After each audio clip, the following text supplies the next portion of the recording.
Howdy, everybody, and welcome back to my Mindful Constitution podcast, where I'm here today with Mr. Mark Jordan. Mark Jordan is actually a previous boss. I feel like boss doesn't sound like the right word. My previous supervisor at a corporate health coaching job. But Mark is also a public speaker, health and wellness coach and consultant, and a Guinness Book of World Record holder at what age was it? 54. Oh, a young 54-year-old. Yeah. And you got it for pull-ups, correct? Correct. Yeah, it was the most number of pull-ups done within a 24-hour period. Yeah. Yeah. That's some beast mode stuff, Mark. Better trying to find a new direction in hobbies. I don't know. Yeah. You weren't messing around with that hobby development at all. So, how's it going? How are you? Well, first of all, it's going well, but secondly, I'm doing very well because it's so good to see you. It has been a while since that we had that opportunity to share and work together, and so this is really nice to be able to connect with you this way, and as well possibly share some of our conversation with those who are part of your group and your following and your audience. So Yes, excited. they're lucky to hear from you because as soon as I started a podcast, I knew you would have to be one of my guests because of all your motivational pep talks that I've been exposed to. So I'm so happy you're here. And one of the first questions that I have is I obviously know a lot about your kind of journey to health coaching, but I would love for you to share what contributed to and what led to you becoming a health and wellness coach. Okay, I know you have that experience because I've been able to talk with you at length, but I will not do that today. I'll try to be concise and fairly brief with things so that it's retained and keeps interest. And so for me, whenever you ask that question about my health journey, my experiences come from things that happened from my 20s through my 40s that contributed to what you're asking about it being into health coaching and wellness consulting. And in order to get into more detail, I'll cover two areas, my recreational that contributed to it, as well as my professional or career that contributed to that. So recreationally speaking, in my 20s through my 40s, in my 20s, I was a track sprinter. And my 30s, I was a bodybuilder and weightlifter. And in my 40s, I did long distance road cycling. And alongside of that, professionally speaking, I was a research chemist at a medical school for almost 10 years during that time. And as well, I had a corporate America career in pharmaceuticals that was for almost 20 years. So with those two things going on, by the time I reached age 49, I'd needed to do something differently. I needed to reinvent myself. And the reason for that was I had experienced what I call, refer to with people as 3-2-1. That was 3 herniated discs in my lower back, which I still have, 2 knee surgeries, and 1 very eventful, if not hectic lifestyle. And by that, I mean the kind of life where every single moment of your day is planned and nighttime rolls around and you feel like you got nothing done. So this was really, whenever I looked at productivity and performance and how I was feeling, it was a downhill slope that had me needing to make a change then, or I probably wouldn't make it to 60. So I encountered, studied, certified, really put my heart into a wellness approach and a holistic approach that involved me changing how I looked at things, changing how I did things. And in the process of having those changes because of this, I was doing so much better in my 50s. I was doing better in my 50s than I ever had done in my 40s, my 30s, and to some extent my 20s. And because of that experience, I shifted into health coaching. I retired from my previous two careers, and I started my wellness and health endeavor. And the reason for that is because whenever you have that type of an experience, it's like it's like going to a great restaurant or seeing a great production. You want to share that with everybody, and you want to share it with everybody not because it happened to you, but you want them to have that same experience. So that's why I was enlightened about this, not only from personal experience, but the ability to share and pass this on to others, and Yeah. have been involved with it ever since. Yeah, so for what you said three herniated discs, two, one. What was the two and the one again? Three herniated discs in my lower back, two Right. knee surgeries, Two knee and surgery. one very hectic lifestyle. Got it. And the hernia discs and the two knee surgeries were a result of the lifestyle in career and personal, recreational, um, and just kind of living life full throttle. And I think this reminds me a lot of the kind of quote that a lot of people use to emphasize the importance of preventative health is if you don't start taking care of your body now or making time for your body now, your body will make time for you. Yes.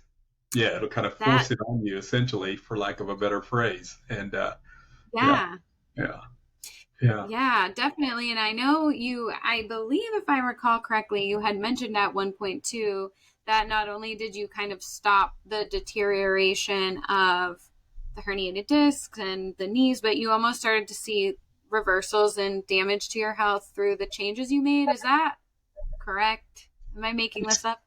In certain respects, it is because actually, with those disc problems that I had in my back, I had a neurosurgeon who was ready, essentially, to provide that approach of, well, let's go in and do what we need to do surgically. And for me personally, I had not run into many people who had one back surgery. What was usually the case is that was the first one. And Mm-hmm. so I was ready to do everything possible to keep that from happening. And so that reinvention essentially involved me changing things that I'd done for decades. And Yeah. Will you changing, share more I'm about sorry. like will you share more about what those changes are for people who are like wondering what changes you had to make and what those looked like?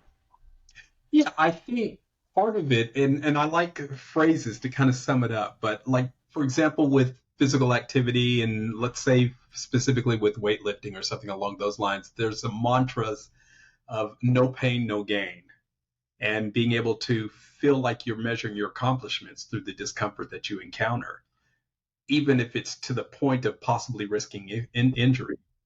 And so that mantra was changed from no pain, no gain to no pain, no pain.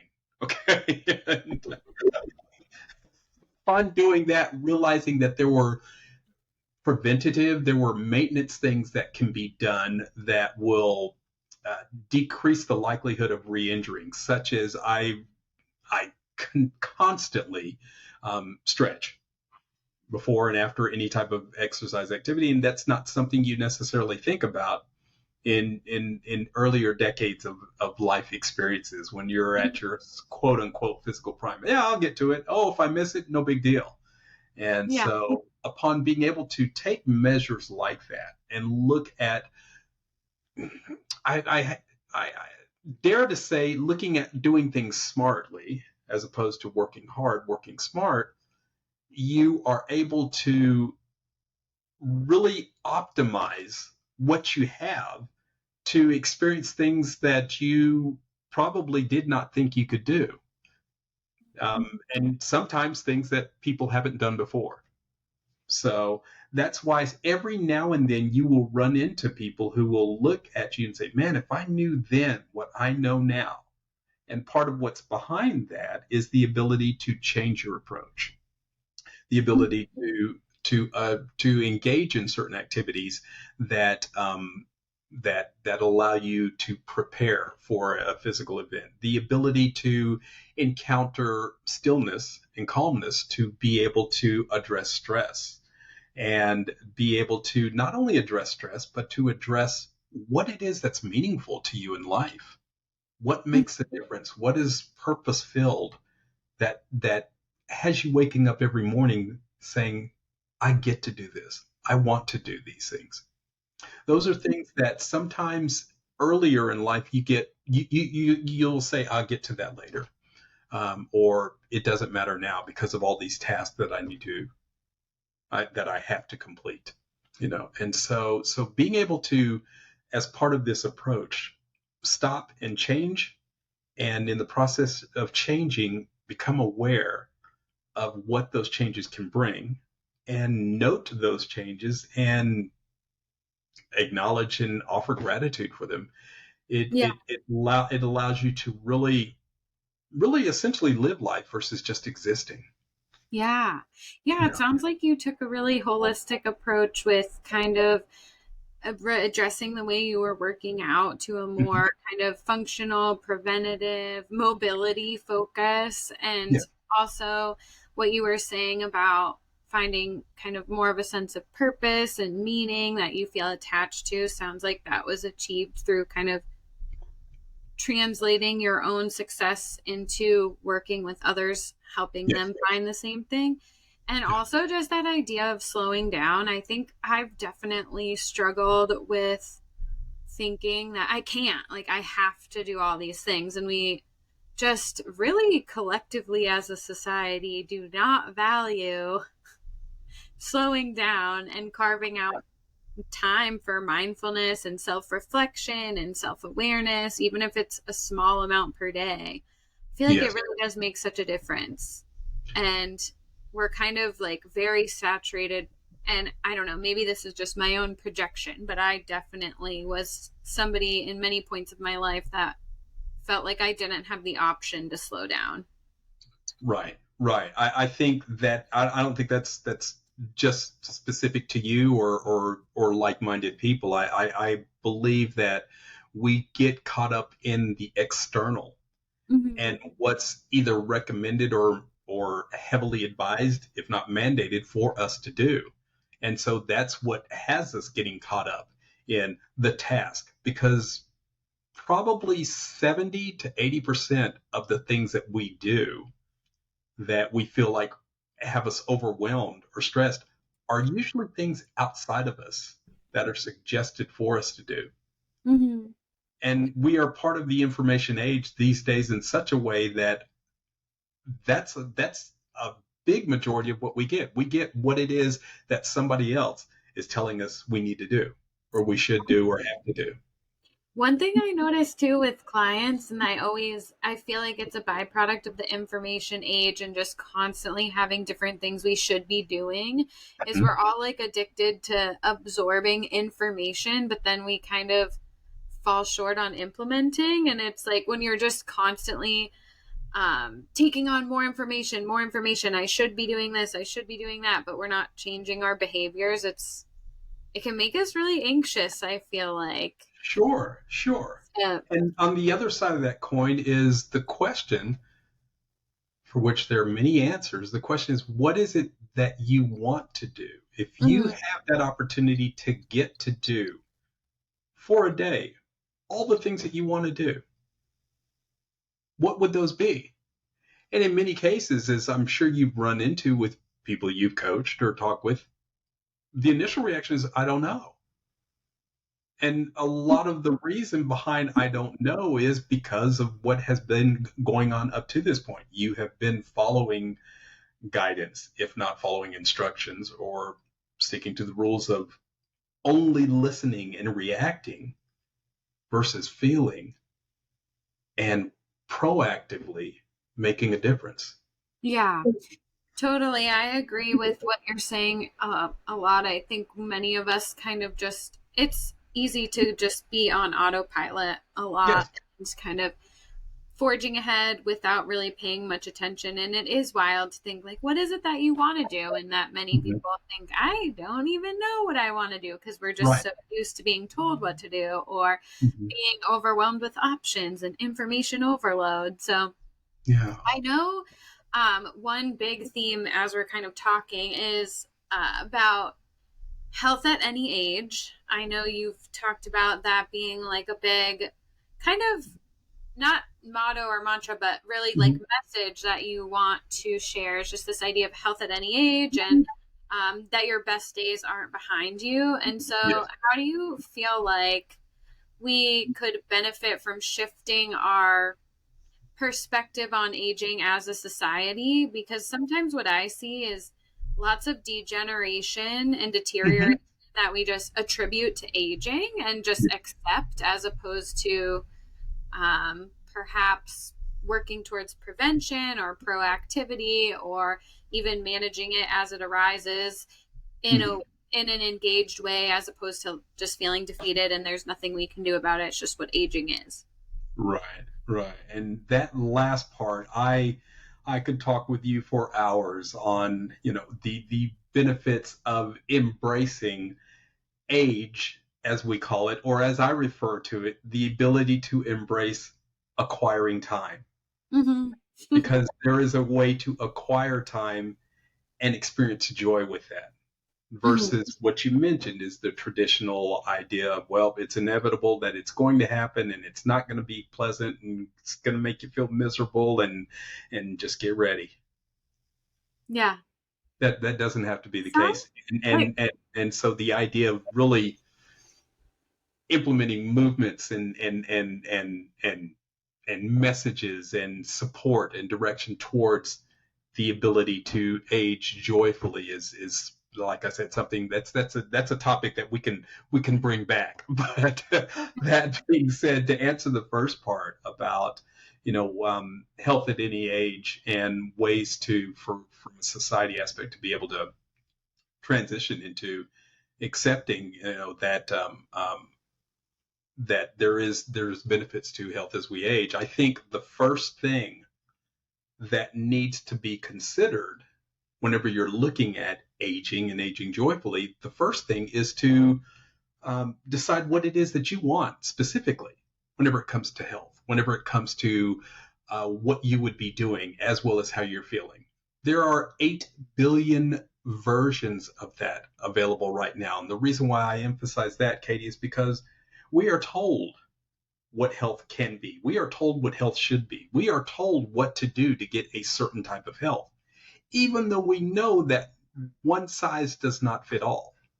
Mm-hmm. So, similar to what we were talking about before, you get kind of bombarded with what you need to do or what you have to do because of what you're told, versus you thinking about your version of that, your version of meaningful experiences associated with health. So that's the first thing, is to identify what it is that you want whenever it comes to health, because you can do that.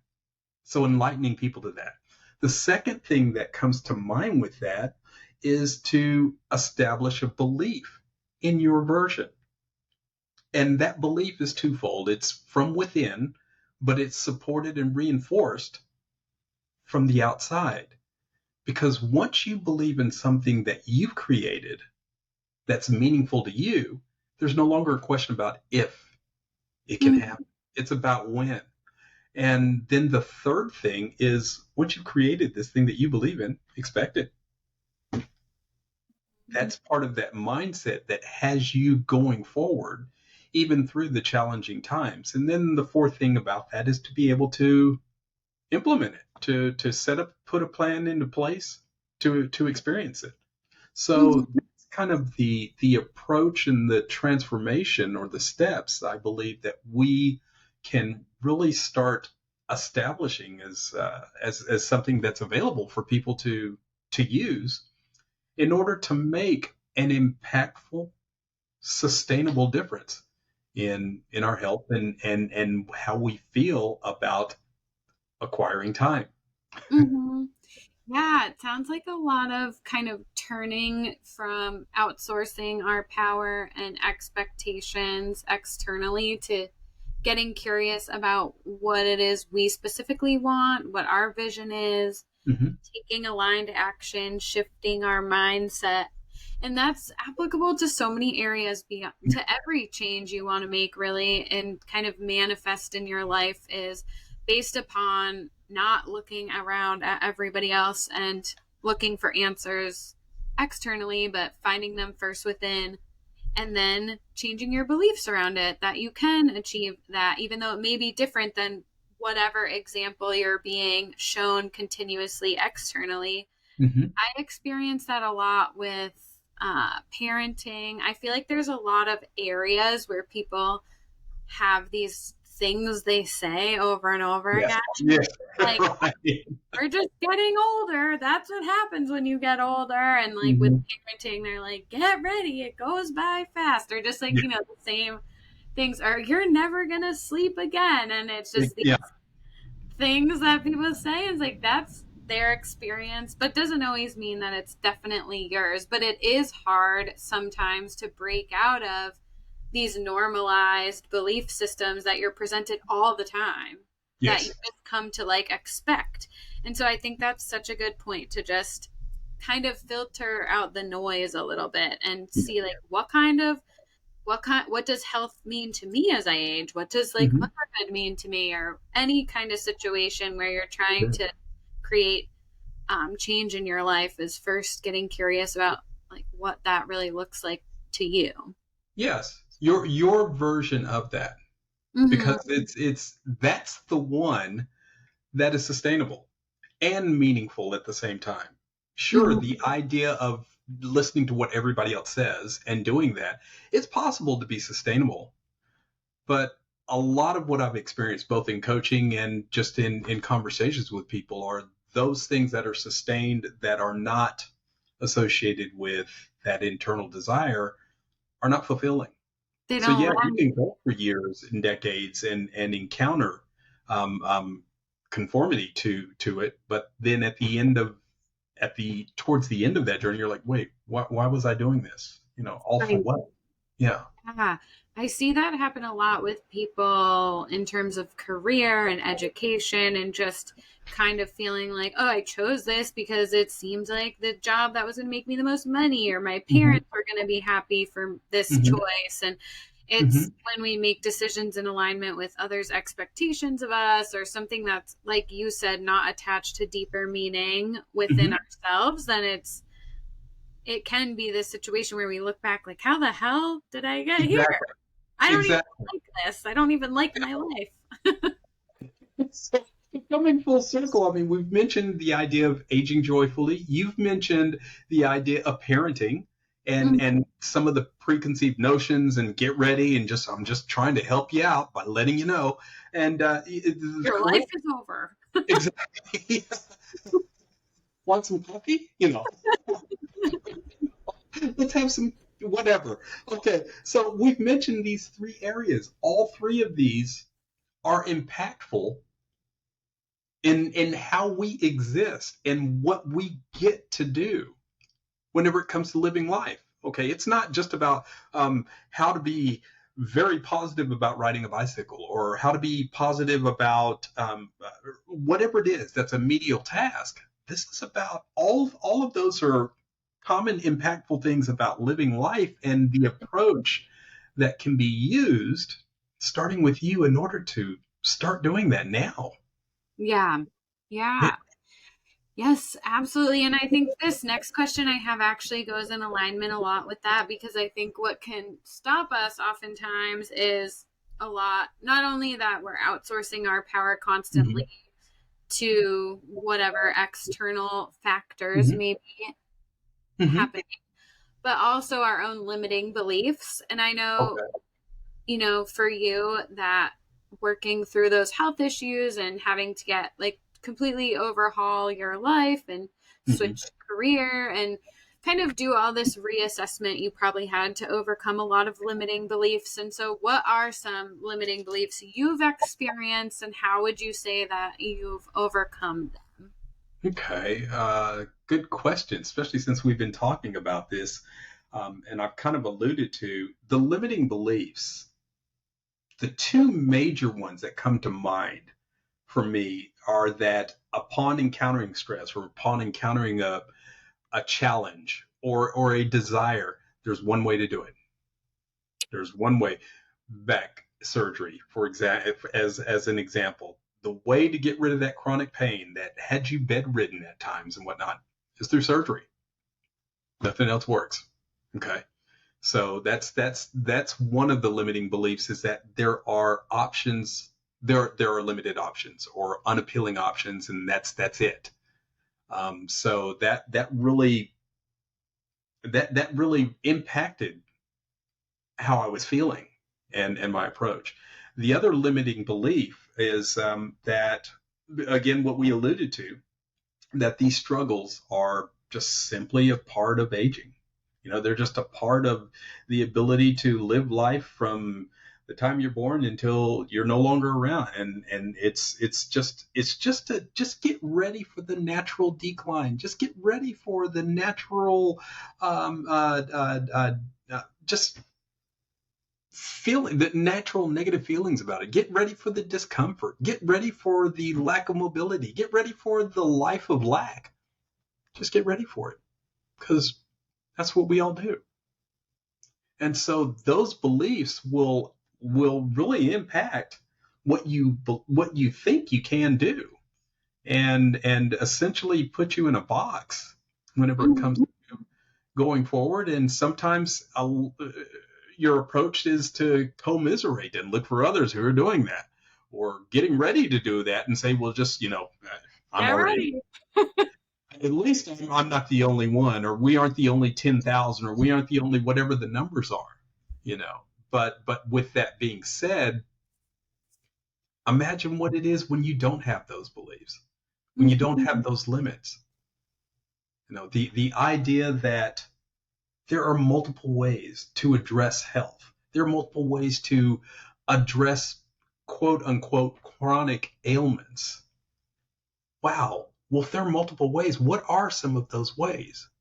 And then upon looking and discovering or uncovering the one that aligns with you, the one that really makes sense for you, the one that is sustainable for you, Mhm. holistic approach whenever it came to the ideas of avoiding surgery for me. The ability to discover what happens as I acquire time that I didn't have before, to use my experiences now to be able to impact in ways that I only thought could have been done before, but Mhm. now they're being done, and to make that difference for other people. Whereas before, I didn't even have time for that because I was taking care of tasks and taking care of me and taking care of mine. Mhm. So Yeah. those are the some of the things that happen whenever you take that limiting belief and say, well, what if that's not true? Or if that doesn't have to exist for you? Yeah.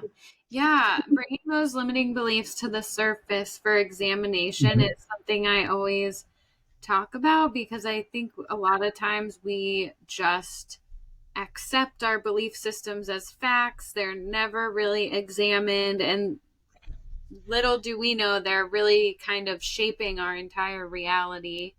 And so I feel like one of our biggest hindrances in life is really our own unexamined beliefs that are running the show. Mhm. Because at Wow. least once we take a peek at them, we can decide if we even agree with them. Sometimes we don't even know if they make sense. We just have adopted them through osmosis and like being exposed to it so many times, right? It's like, is this even my own thought? And I was thinking when you were talking too about how like belief systems evolve and what you were saying about commiseration, because I'm wondering like there must be some beneficial reason why, the thought process of like, this is just all part of aging, like, even is in existence, right? Like, what did Mhm. it evolve for? And I think sometimes maybe it is that people like to commiserate. Or the other thing that comes to mind, and I would love to hear your thoughts, is that a lot of times some of these like streamlined ways of thinking take the accountability away from us and just kind of oh, well, I can't do anything about it. I'm just growing old, or, you Yeah. know, and so I don't know. Why do you think that that kind of thought process around aging is the more prominent way of looking at it, as opposed to we could build our health as we age? We don't have to lose our vibrancy as we age, or aging doesn't have to mean that you're deteriorating day by day and just like existing. Yeah. Yeah. And to that end, I think a few things really contribute to that. One that you'd mentioned is the idea of commiserating and feeling like, okay, well, at least it's not just me, and so I can live with that, or I can exist with that being the case. The other thing that I think kind of comes into play is the idea that it's as an inevitability. It's the the way of accepting it allows us to say, okay, well then I don't have to take a risk to try something different and not succeed with it. Mm. So that's something that can kind of enter into it as well.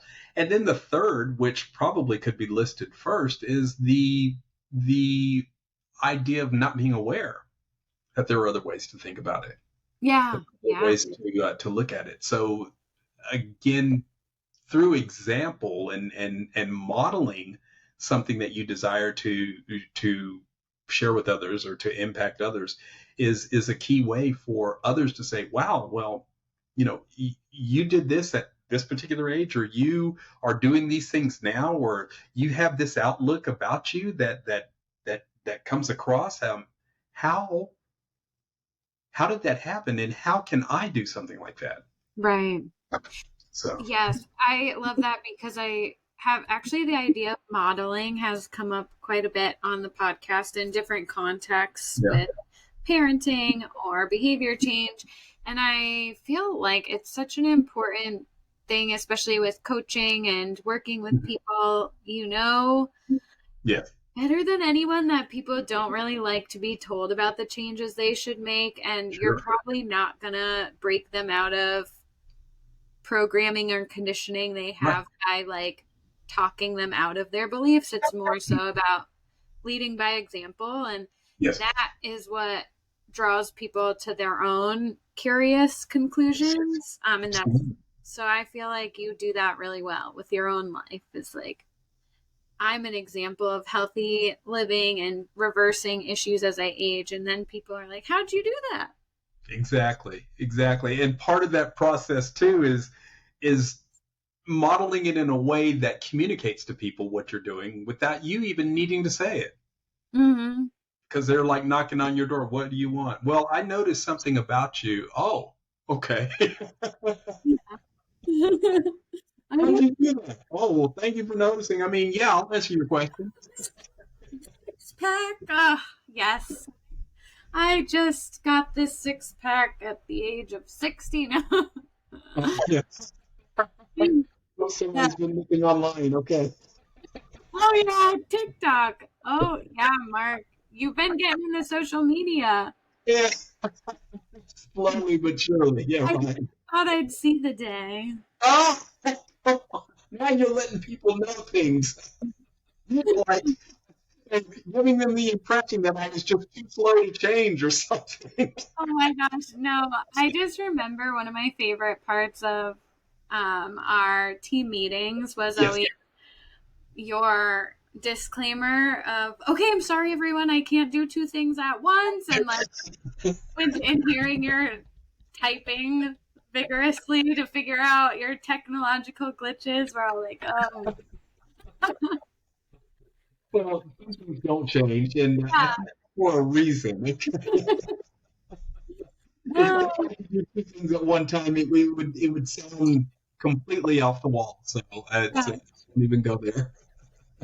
I know. Hey, I'm the same way. I like single pointed focus. It's good. Otherwise, especially with my brain postpartum, my actually earlier today it was funny. My John was talking to me and he was, mid conversation, and I must have gotten that like look in my eye, and he's like, "Where'd you just go?"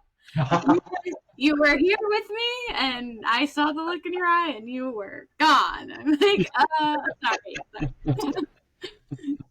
I wasn't even doing two things, so don't worry. That's But okay. okay, so back on track here. For Okay. start, I wanted to touch upon your mindset, and I know we just talked about limiting Mhm. beliefs, but on the reverse side of that, I think you're like one of the most positive people I know, probably. Okay. And so I don't know, how do you maintain that positivity, optimism? Tell us more about what works for you. Okay.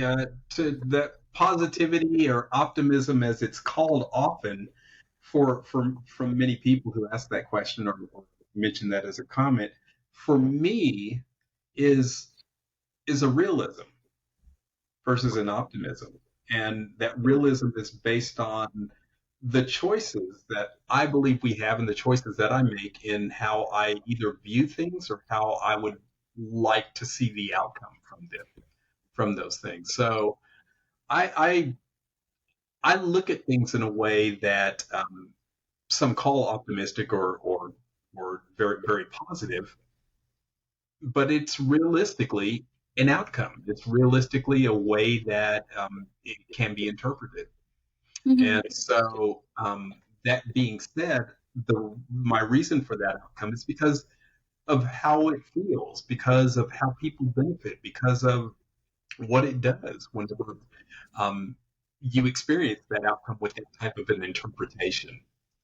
It results in wonderful things happening, and I reinforce that with the gift of acknowledging every single thing amazing that happens from the time that I wake up until the time that I lay my head down and go to sleep. And whenever you commit to being aware of those things, it doesn't take many, but there are some really exciting things that happen every single day. Mm-hmm. And so that's what reinforces it for me. Um, Yeah. I believe that miracles, I call them, happen every day, Mhm. and they range from acts of kindness, random acts of kindness, to just the ability to hear wonderful news or create a wonderful experience for yourself or for others, people you know, people you care about, people you don't know, and the effect that it has on them, and the things that you can experience through nature. I think all of those things can be looked at as something pretty wonderful, Yeah. because of how it can make you feel. Yeah. So definitely the idea of just optimism and positivity is reinforcing because of the way that, things, the way that it shapes your reality, the Mhm. types of interactions that you have, the way you can impact other people. But Yes. also, it sounds like gratitude is a big part of the maintenance of your optimism. And Yep. I have a quote on my bathroom mirror, and it says, Yes. with gratitude, optimism is sustainable. And that reminds me of what you're saying, is like the more that we find to be grateful for, or the more grateful we are, the more we find to be grateful for, kind of thing, where Hmm. you get what more of what you focus on. Yeah, and I think the reverse of that is true too. The more you find or discover to be grateful, then the more sustainable it becomes as well. Mm-hmm. Just the ability to discover those things. Sometimes I believe there's a challenge with, okay, well, at least I do have this, or at least I do have that. Those are things that I think we're thankful for at times. Um, and not but and in addition, there are things I believe that occur every single day that, upon really looking at them and and and noticing them, you're grateful for Mm-hmm. those. Sometimes the challenge lies in all of the inundation we have with the things that aren't necessarily going to plan, or aren't necessarily feeling good, or are things that are mandated by others that we get caught up in. That, yeah, there was something great that just happened there. You just made somebody smile and you impacted their day in a way that you have no idea. Mhm. And, yeah, but I just, whatever happened, I got yelled at or something along those lines. And it really became the key of your attention Mhm. and your focus. So the ability to consciously discover some of those things you're grateful for, and the more you do that, is really impacting that sustainability of optimism, as you mentioned. Yeah. I know it is interesting how we tend to focus like so much more on it can be really easy to focus more on the negative. I think of it even in terms of social media and stuff. It's you can get so many positive comments and one negative one, and it will throw you for a loop. But Yeah. it's just where you choose to focus your intention or your attention. Like, look at Hmm. all these people who have positive things to say.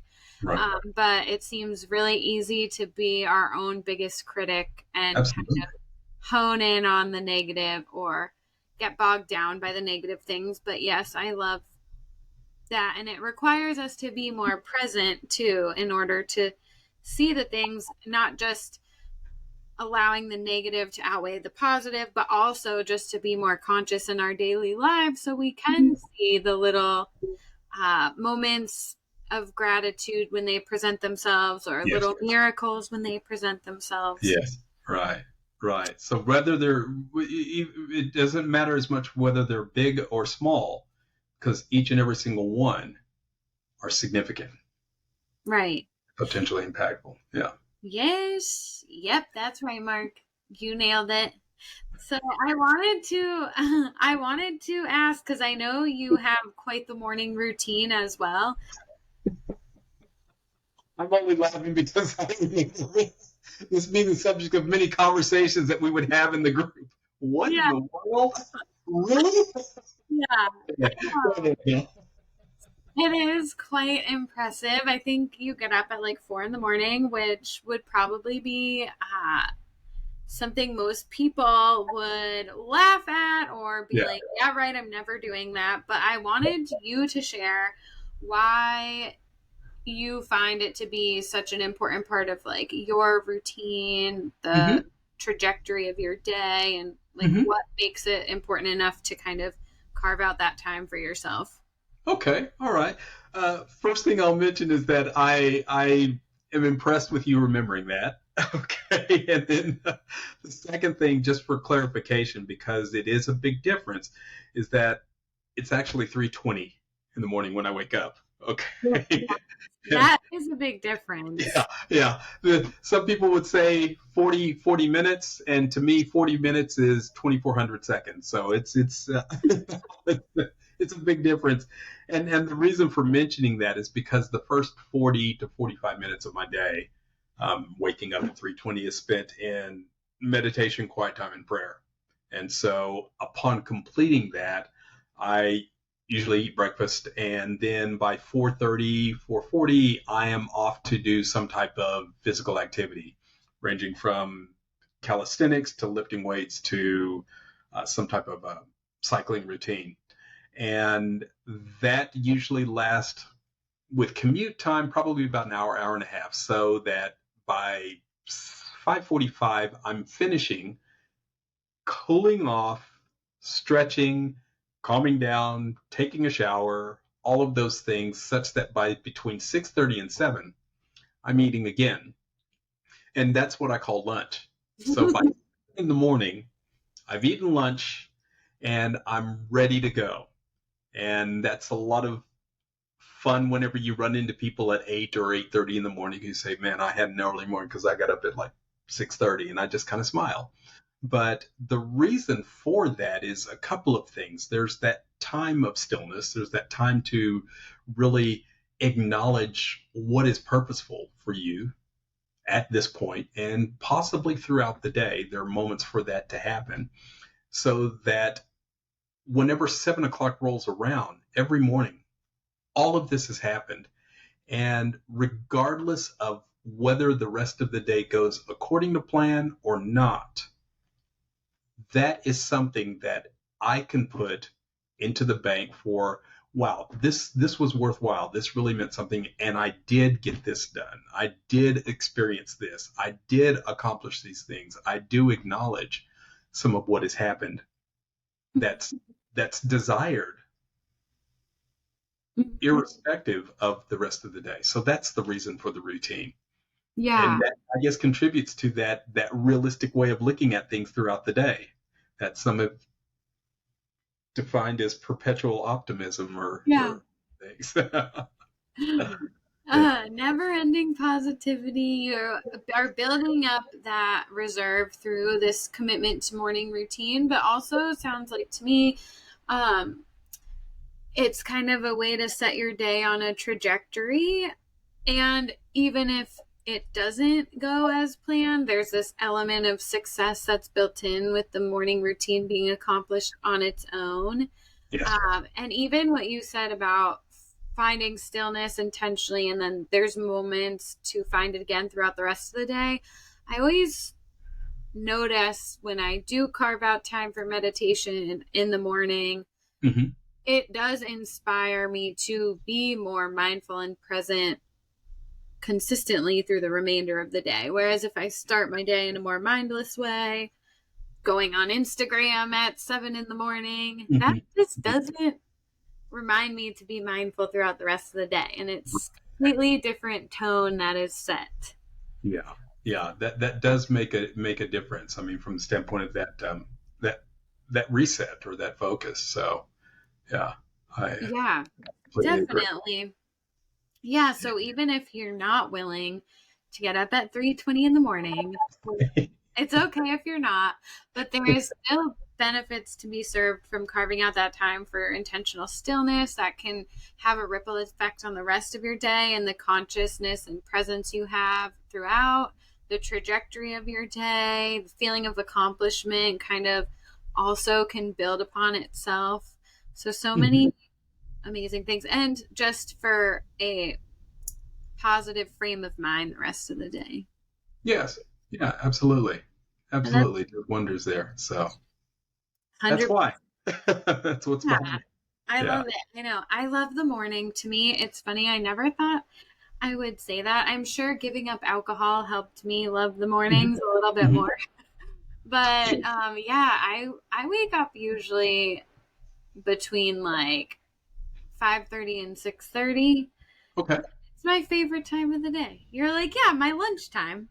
No, I didn't say that. No, because I can relate to that, and you probably go to bed later than me too. What?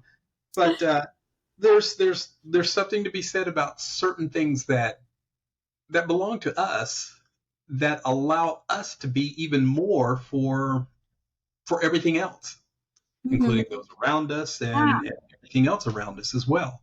right. So yeah, Another, I can relate. Yeah. yeah, totally. Another example where we say like I don't have time or I can't slow down, but in reality when you do take that time you can show up as a better version of yourself for the people around you. You can just be a higher quality version of yourself when you are there, or be more creative, more imaginative. Many of the qualities that can be rejuvenated with just a little bit of slowing down and intentionality rather Yes. than spreading ourselves thin for the sake of others. Ultimately, we can kind of be sabotaging ourselves doing that. Right. Right. I would agree completely with that.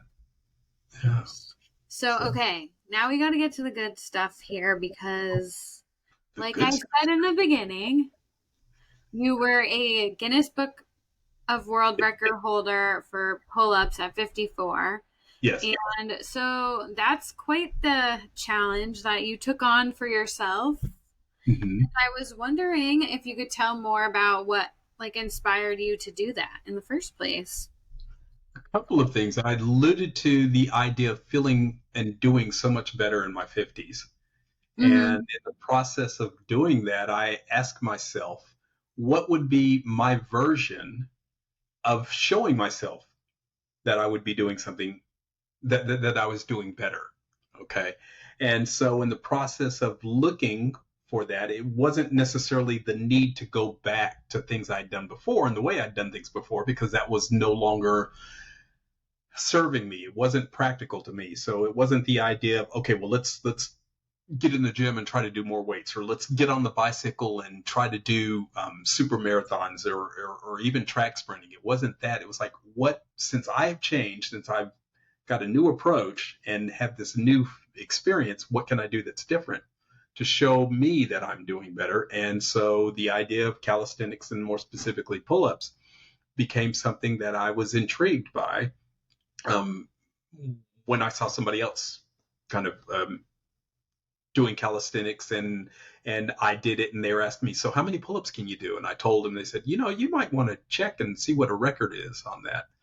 So upon discovering this difference in this avenue, I trained for a year to find the right things that would make it happen. Essentially, how many to do at a given time, and for how long, and all of these things. What's the best kind of repair to put on your hands for calluses, and all of these stuff. How many breaks I should take. And a year later, I was ready to make an attempt and actually become successful at setting the world record. And that was a year later, whenever I was 54 years old. Yeah, So, wow, that's so impressive to kind of take that on at 54. And you had told me that the previous record holder was like 30. yeah. So it's pretty cool, Mark. Well, thanks. Appreciate it. It was an experience. It was fun. I really enjoyed it, treasured all the moments and the things that have come from it. And um, it served as a platform to be able to um, provide information, or provide that message that I live to share every day, which is that your personal best version in health and well-being can actually be now. Hmm. Regardless of age, regardless of what you had done in the past, and regardless of your current circumstances or situation, your best can be now. And just the idea of thinking about that, letting that really not just sink in here, but sink in here, and ask yourself, how would I feel about being my best? What would I be doing as my version of my best? What would I be doing differently? You know, just having those questions really kind of sink in just opens up not only the good feelings, but just unlimited possibilities. 8 billion versions currently that exist. I know. Getting curious. That's why I love curiosity.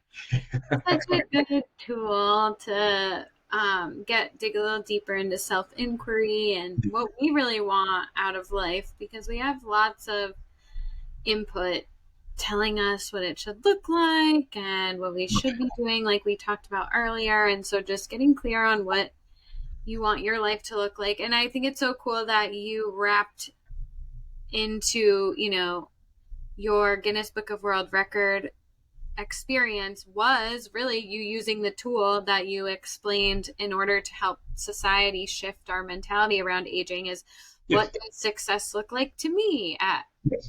at in this stage of my life? What does health Mhm. look like to me? And when you asked yourself that, you found a goal that you could pursue that would be reflective of the changes you're making and the shifts you're making in your own Right. life. Right. Right. And applied the rest of those steps too. Not only what was it that was my version, but then establishing belief in it. And upon establishing belief, really having vivid pictures where I expected it.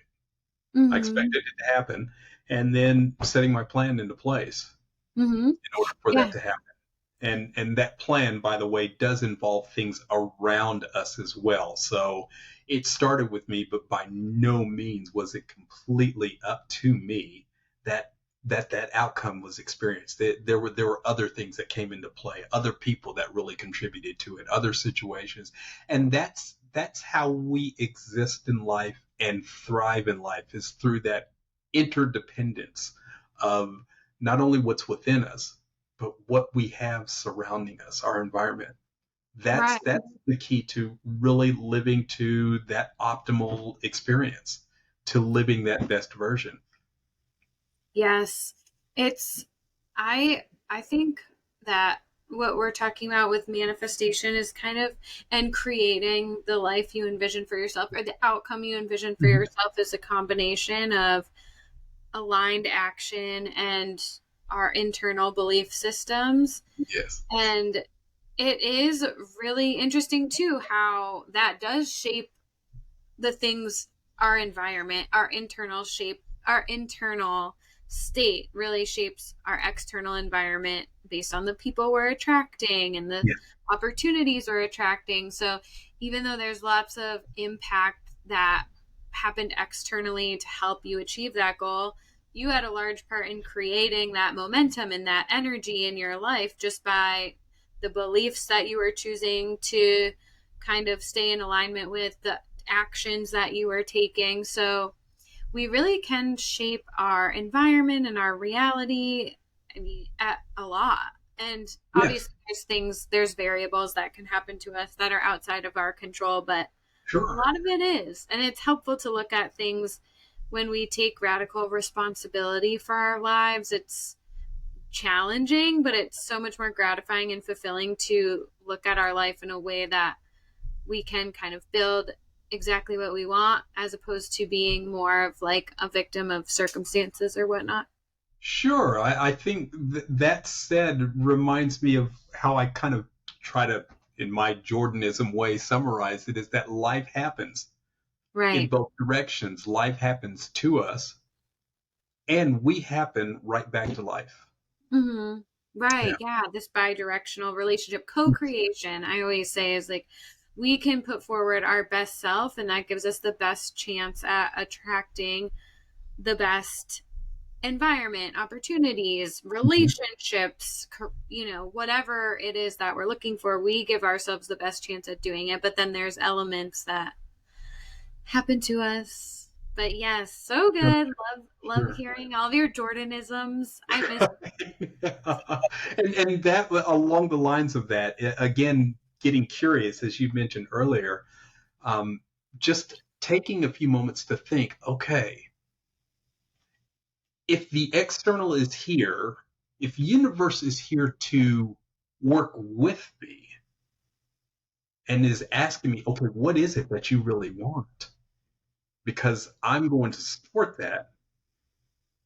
How's that going to impact what it is that you really want? How's that going to impact how you live from day to day? How's that going to impact how you look at what's important?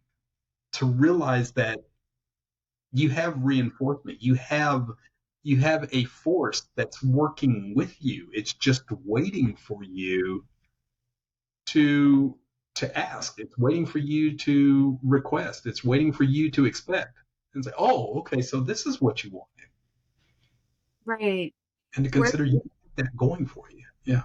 yeah, have that going for you. It feels like you already have a leg up, and it does completely shift your perspective to know that the best version of you is being supported. And so many times it's literally just us that's getting in the way, whether it's limiting beliefs, whether it's mostly almost always limiting beliefs. But yeah, it is just a really gentle perspective to Mhm. adopt, especially for people out there, not Mark or I, who feel like, Oh, oh, else outside of us who may lean towards a desire for control or a yeah, plan. yeah, uh, it's nice to be able to have faith in the fact that there are forces outside of you and you can just focus on putting your best foot forward, and the universe will meet you halfway when you do that. yeah, yes. So yeah, that's really good note to end on. And I also, before we sign off, I wanted to ask what your best advice would be for people who are trying to break free of, this is just part of aging. Like, what do you think would be the first step for someone to age as vitally and graciously and healthfully as they Yeah. possibly could? Yeah, I think the first thing is the ability for you to create at least your first version, if not a subsequent version of optimal health for you. So that's the first part, to really from within design what that would be. And then I believe incorporate that mantra whenever it comes to aging, incorporate that mantra that it's never too late to make that difference. It's never too late to make that impactful difference. And be aware that the approach that you use may be quite different from what worked for you 10 years ago or 20 years ago or even 30 years ago. And that's a great thing, okay, to be able to shift your paradigm, to shift your approach, to shift your mindset accordingly. Mm-hmm. And and I think also the last thing I'll mention, because we've been talking about this with aging joyfully and gracefully, and yeah, it's never too late. The last thing to note here, please, is that it's also never too early. Yeah. It's never too early to start to Good. make it. Yeah. So if it's never too late and is never too early, then what it is the right time now. It is now that we can make that difference. Yeah. Yes, that's such a good point. I think a lot of people can skate through like 20s, 30s, 40s, making poor Mm-hmm. lifestyle choices or Mm-hmm. ones that aren't in alignment with being the healthiest version of themselves, whether that's in their levels of stress or diet or Mm-hmm. even just patterns that lead to toxicity in our lives, people pleasing or Mm-hmm. whatnot. So just really understanding that maybe on a day-to-day basis you're feeling like, oh, it's not that bad, but an Yeah. accumulation of these patterns does add up, and there's becomes a point where you start to see the culmination of your choices in one direction or the other. Yes. Yeah. And so, yeah, it becomes like you had this health scare where you had, okay, I might have to get surgery. And I see that happen a lot with drinking where people Mm-hmm. have severe rock bottoms, and you can really step off at any point of the ride and decide, like, this isn't working for anymore. We don't have to wait until our health demands our attention or our Right. drinking demands our attention. We can really start to address it now so that we can reap the benefit of our efforts for even longer. And I always say your past doesn't have to define your future, Yeah. or don't let your past define your future. Correct. And both of those I think are accurate alongside the idea of, as you mentioned, preventative measures sometimes are looked at as long term or down the road, but to bring it into the nearer term, if not the present, to ask yourself right now, you could be in your 20s, your 30s, doesn't matter, but right now, how are things going? And if it's going badly or okay, if those are your responses, one of those two, what would it take for it to be going fantastic? What would it take for it to be outstanding? What would it take for it to be worthwhile? And that is part of this now. It's never too late, it's never too early. And the way to become compelled to do it now is to ask, okay, if it's not fantastic, then what would make it that way? If it's not really my version, if it's not like wow, or just what I'm wanting, then what will make it that? What can we do? What steps can we take? What difference in the way we're looking at things um, can be used now or discovered now in order to have it happening? Mhm. Amazing, I think, is within each and every single one of us. Just waiting to get out, ready to make that difference. Yeah. Yeah. And it definitely takes I think a lot of courage and bravery to be able to like ask yourself those questions, because there is a lot of programming and normalization around like you work until like work is work, or Mhm. like you'll enjoy your life when you're retired, or Right. just all of these things that we've been conditioned to think around like the benefit of Mhm. suffering through, or living a mediocre life at this point, or this is just part of what it is. Parenting Mhm. sucks, or like aging sucks, or this is Yes. just how it goes. So being able to really, like you talked about earlier, bring your programming and subconscious beliefs up to the surface for examination to see like how is thinking this way serving me. Right. So Right. yeah, I Wow. So that's yeah, all of us on our journey are well on our way to, first of all, having the ability to do it and experience things that we want, and then taking steps towards that happening. That's mhm. available to each one of us. So that's to me a realistic way of looking at things. Some might categorize that as being very positive or optimistic, and it's a reality. Yeah. Yeah. Yeah. Hey, what do you have to lose? Thinking just optimistically, right? Right. Might as well. And I then like, the other question is, what do you get? What do you gain? yeah, yeah, you're like, actually, to look at this from a glass half full perspective. Yes. Well, so good talking to you. You always have so many good nuggets of wisdom. And I want to offer you the opportunity to share, where people can find your coaching, or I know you also do kind of like consulting with businesses or Mhm. entities outside of individuals, and then also public speaking. So where can people find you? That is a very good question, and thank you for the opportunity to say that. Everything for me is under Mark K. Jordan. So I mention that because if you are looking to discover me in Facebook or Instagram or LinkedIn or whatever, just Mark K. Jordan will get you there. And my website is actually markkjordan.com. The reason why I mentioned those first four is because right now the website is being revamped. So being able to send me messages or reach out will allow me to more directly provide you with what you're looking for related to consulting, related to coaching or public speaking for that matter. And I could definitely point you in the right direction for specific channels upon looking up Mark K. Jordan. Nice. Well, you're well on your way to reaching 1 million people with your inspirational pep talks around health and wellness and being the best version of yourself every day. So, thank you so much for sharing, and hopefully, you'll be able to come back on again.